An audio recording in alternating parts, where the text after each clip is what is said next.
Hi everyone.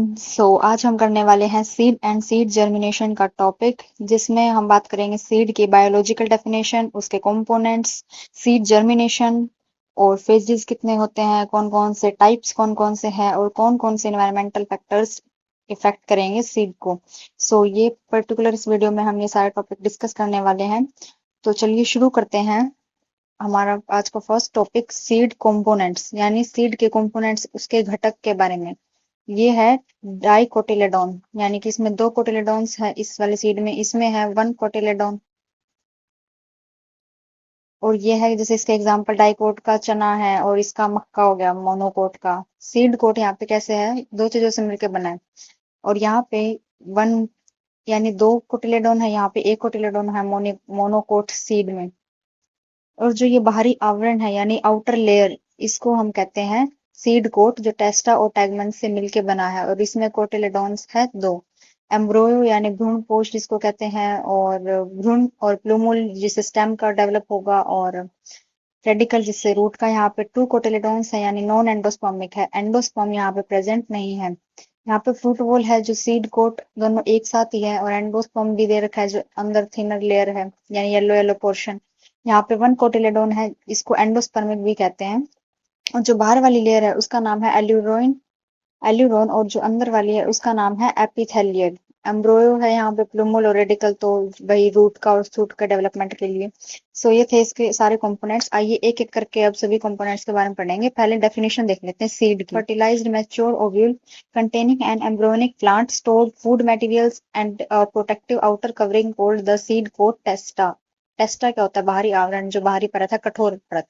यानी इसमें क्या होता है, सीड एक फर्टिलाइज्ड ओव्यूल होता है, मैच्योर ओव्यूल होता है, जिसके अंदर एक एम्ब्रियोनिक प्लांट होता है, यानी जिसके अंदर क्या होता है, फूड मटेरियल भी स्टोर होता है, और बाहरी एक आवरण होता है जिसको सीड कोटिंग भी कहते हैं। फर्टिलाइजेशन के बाद ओव्यूल से सीड बन जाएगा और ओवरी से फ्रूट, यानी ओव्यूल से सीड और ओवरी से फ्रूट। अब बात करते हैं सीड कोट का, जो बाहरी आवरण है उसके बारे में बात करेंगे। यानी जो ये कंपोनेंट्स के बारे में हम बेसिकली बात कर रहे हैं। हम कंपोनेंट्स में जो फर्स्ट है वो है seed coat, the outer protective covering of the seed developed from the integuments of the ovule। It includes the outer testa यानी हार्ड पार्ट, और inner tegmen यानी कि थिन, बाहरी जो कठोर परत है उसको टेस्टा, और जो आंतरिक पतली परत है उसको टैगमेन कहते हैं। यानी कि इसमें क्या होता है कि जो बीज की ऐसी पत्तियां यानी सीड लीव्स जो क्या करती है, फूड को स्टोर करती है एम्ब्रोयो के लिए। डाइकोट्स इसका एग्जांपल हो जाएगा कोटिलेडोन में, यानी कि ग्राम है, पी है यानी चना है, मटर है। डाइकोट में दो कोटिलेडोन्स होते हैं और मोनोकोट्स में होता है वन कोटिलेडोन, यानी कि मक्का है, गेहूं है। और एंडोस्पर्म भी इसको कहते हैं, क्यों? क्योंकि यहाँ पे एम्ब्रोयो के डेवलपमेंट के लिए एंडोस्पर्म में ही फूड क्या रहता है, स्टोर रहता है। और ये क्या है, सीड लीव्स होती है, ये जो फूड को स्टोर करने का काम करती है। डेवलपिंग एम्ब्रोयो के लिए, यानी डेवलपिंग स्टेज है, अभी वो डेवलप्ड हुआ नहीं है ना, तो डेवलपिंग स्टेज। बीज की पत्तियां जो विकासशील भ्रूण के लिए भोजन संचित करती है, विकासशील वाली स्टेज है इसकी। द्विबीजपत्री जैसे कि चना है, मटर है, उनमें दो बीज पत्र होंगे, जबकि एक बीज पत्री में मक्का, गेहूं, उनमें एक होगा। बात करते हैं इसका थर्ड कंपोनेंट, दैट इज एम्ब्रोयो, यानी कि भ्रूण जिसे कहते हैं। यह बीज का सबसे महत्वपूर्ण जीवित भाग होता है, और इसके भी आगे फर्दर सब पार्ट्स हैं, ये रेडिकल, प्लूमुल, हाइपोकोटाइल, एपिकोटाइल।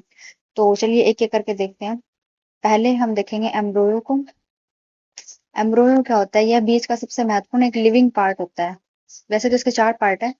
पहले हम बात करेंगे रेडिकल की। रेडिकल, आर से रेडिकल यानी रूट डेवलपमेंट होगी रेडिकल वाले से। The embryonic root that develops into the primary root system upon germination, यानी कि जर्मिनेशन के बाद क्या होगा, यहाँ पर रूट डेवलप करेगी सबसे पहले रेडिकल वाले पार्ट से। भ्रूण का वह निचला भाग जिससे अंकुरण के बाद पौधे की प्राथमिक जड़ का विकास होगा। रेडिकल वाले से तो रूट डेवलप होगी, और प्लूमुल वाले से शूट डेवलप होगा, यानी कि तना नीचे की ओर रूट डेवलप होगी इससे। और प्लूमुल को हिंदी में कहते हैं प्रांकुर, यानी कि the embryonic shoot that develops into the stem and leaves, यानी कि तने का और पत्ती का विकास होगा। और ये ऊपरी भाग है जिससे तने और पत्ती का क्या हो रहा है, विकास हो रहा है, ग्रो हो रहा है। नेक्स्ट बात करते हैं हाइपोकोटाइल। हाइपो का मतलब होता है अंदर, यानी कि the region of the embryonal axis below the cotyledon and above the radicle. Cotyledon से नीचे है और रेडिकल से ऊपर है। तो चलिए इसको डायग्राम में देखते हैं। यानी बोला है इसने कोटिलेडोन से ऊपर बोला है, नीचे नीचे बोला कोटिलेडोन से, है ना। तो देखो इस डायग्राम में देखो, यहाँ पे हाइपोकोटाइल है। ये हाइपोकोटाइल क्या है, कोटिलेडोन से तो नीचे की है, और रेडिकल से क्या है, ऊपर है। इसकी पोजीशन हो गई है ना, below cotyledon and above the radical. तो ये था हाइपोकोटाइल। ये टाई कोर्स में हम बात कर रहे हैं यहाँ पे, जहाँ पे दो कोटिलेडोन्स थे। और एपिकोटाइल क्या हो जाएगा, प्लूमल से नीचे और कोटिलेडोन से अबोव इसकी पोजीशन हो जाएगी, है ना, कोटिलेडोन से अबोव। तो अभी देख लेते हैं, ये एपिकोटाइल था। हमने दोनों देख लिया, हाइपोकोटाइल और एपिकोटाइल। हाइपो मीन्स अंदर, और एपी यानी कि अपर सरफेस जिसको कहते हैं। The region of the embryonal axis above the cotyledons and below the plumule, यानी कि जो बीज पत्रों के ऊपर और परागपुर के ठीक नीचे है। Above the cotyledons and below the plumule, cotyledon के ऊपर और प्लूमल के नीचे, ये वाला पार्ट था। नेक्स्ट और जो लास्ट कंपोनेंट है इसका, वो है एंडोस्पर्म, यानी कि भ्रूणपोष। अब ये क्या करता है, एम्ब्रोयो के लिए फूड स्टोर करता है। That nourish the embryo in endospermic albuminous seeds mostly monocots like maize, और ये मोस्टली मोनोकोट्स में होता है, इसलिए मोनोकोट्स को एंडोस्पर्मिक भी कहते हैं। ये बेसिकली फूड को स्टोर करने का काम करता है, किसके लिए, एम्ब्रोयो के लिए। नेक्स्ट हम बात करते हैं, ये वही सेम था। नेक्स्ट देखते हैं कंपोनेंट और उनके main function. These are the components here. सबसे पहले है सीड कोट, उन्हीं का क्विक रीजन है, बीज आवरण यानी बाहरी प्रतिकूल वातावरण है जो कीटों से सुरक्षा करेगा। एम्ब्रोयो के अंदर रेडिकल होता है जो रूट बनाता है, प्लूमल होता है जो स्टेम और लीव्स के विकास के लिए है। एंडोस्पर्म या कोटिलेडोन क्या होगा, जर्मिनेशन के टाइम पे क्या होगा, शिशु पौधे यानी सीडलिंग को पोषण या फिर भोजन प्रदान करेगा, कौन, एंडोस्पर्म। नेक्स्ट देखते हैं सीड जर्मिनेशन का कॉन्सेप्ट।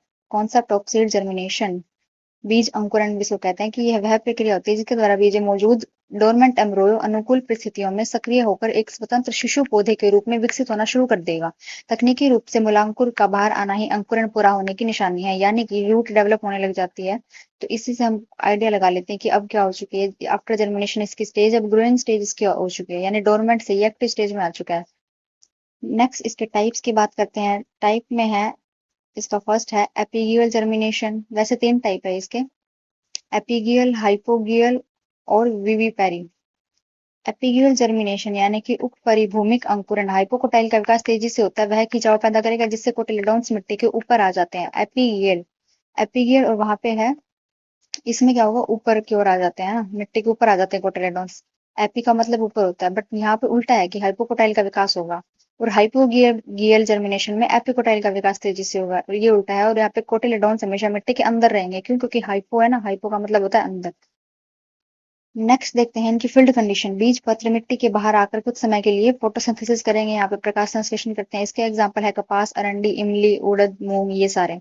और इसमें क्या होता है, प्लूमुल ही केवल मिट्टी से बाहर आता है, हाइपोगियल में प्लूमुल मिट्टी से बाहर आएगा। और एग्जाम्पल है मटर, चना, मक्का, गेहूं, धान, ये सब है इसके एग्जाम्पल। और विविपरी की बात करें तो पितरस्थ अंकुरण जिसको कहते हैं, बीज का अंकुरण मात्र पौधे यानी पेरेंट प्लांट पर लगे फल के अंदर ही हो जाता है। दलदली क्षेत्रों की वनस्पतियों में ये पाए जाते हैं, बेसिकली पेरेंट प्लांट से ये बाद में फ्लोटिंग के थ्रू बाहर आते हैं और मिट्टी में जाके लग जाते हैं। तो दलदली क्षेत्र की वनस्पति में पाए जाते हैं, जैसे कि मैंग्रोव, और इसका एग्जाम्पल है राइजोपोरा, वेरी वेरी इंपॉर्टेंट है ये। नेक्स्ट है कौन कौन से एनवायरमेंटल फैक्टर्स है जो अफेक्ट करेंगे, और नेक्स्ट है फेजेस। तो पहले फेजेस को देख लेते हैं, कौन कौन से फेजेस है।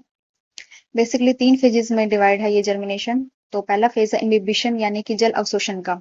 अब क्या है कि बीज ने क्या कर लिया, वाटर को एब्जॉर्ब कर लिया। वाटर एब्जॉर्ब किया तो जो बीज आवरण था, यानी जो बाहरी सीड कोटिंग थी, वो नरम हो गई, और जितने भी एंजाइम्स थे वो सारे क्या हो जाएंगे, एक्टिव हो जाते हैं इस स्टेज पे आकर, इनहिबिशन में, यानी वाटर एब्जॉर्प्शन और एंजाइम एक्टिव। नेक्स्ट है लैग फेज, यानी कि अंतराल। इस चरण में पानी सोखना धीमा हो जाता है, लेकिन आंतरिक रूप से रेस्पिरेशन तो होगा ही और प्रोटीन सिंथेसिस भी होगा। अब जिब्रिलिक एसिड क्या हो जाएगा, एक्टिव होकर एक अमाइलेज बनाएगा, अल्फा अमाइलेज, जो क्या करेगा, स्टार्च को ग्लूकोज में कन्वर्ट कर देगा। अल्फा अमाइलेज ये सब करेगा। और नेक्स्ट है रेडिकल इमरजेंस। रेडिकल इमरजेंस से रूट डेवलप होगी, और यहाँ पे है कि भ्रूण की कोशिकाएं तेजी से विभाजित होगी। अब देखो यहाँ पे कोशिकाएं विभाजित हो रही है, यानी कि ग्रोथ। सेल डिवीजन के बिना तो ग्रोथ हो ही नहीं सकती, तो सेल डिवाइड हो रही है तो ग्रोथ होगी किसकी, रूट की, और वो जो बाहरी कोटिंग है उसको तोड़ के बाहर आ जाती है रूट्स। नेक्स्ट है इन्वायरमेंटल फैक्टर्स, यानी कि कौन कौन से इन्वायरमेंटल फैक्टर्स जरूरी है जर्मिनेशन के लिए। सो फर्स्ट है वाटर। वाटर तो देखो जरूरी है ही, किस चीज के लिए, हाइड्रेशन के लिए। ऑक्सीजन और टेम्परेचर। सेलुलर प्रोटोप्लाज्म, प्रोटोप्लाज्म के अंदर कौन कौन आता है, एक तो आता है साइटोप्लाज्म प्लस में न्यूक्लियोप्लाज्म, दोनों मिलके बनाते हैं प्रोटोप्लाज्म। प्रोटोप्लाज्म के हाइड्रेशन के लिए और एंजाइम एक्टिवेशन के लिए वेरी वेरी इंपॉर्टेंट है वाटर। इससे क्या होगा, जो बीज आवरण है बाहरी कोटिंग वो नरम हो जाती है ना फूल के, नेक्स्ट है ऑक्सीजन। अब रेस्पिरेशन के लिए तो ऑक्सीजन चाहिए, बिना ऑक्सीजन तो एनर्जी फॉर्मेशन होगा ही नहीं, इसलिए। और टेम्परेचर है इसके लिए, ऑप्टिमम टेम्परेचर कितना है, 22 to 30 डिग्री सेल्सियस जर्मिनेशन के लिए, 22 to 30 डिग्री सेल्सियस। ये है very very important for MCQs. So ये थे हमारे फैक्टर्स। इसमें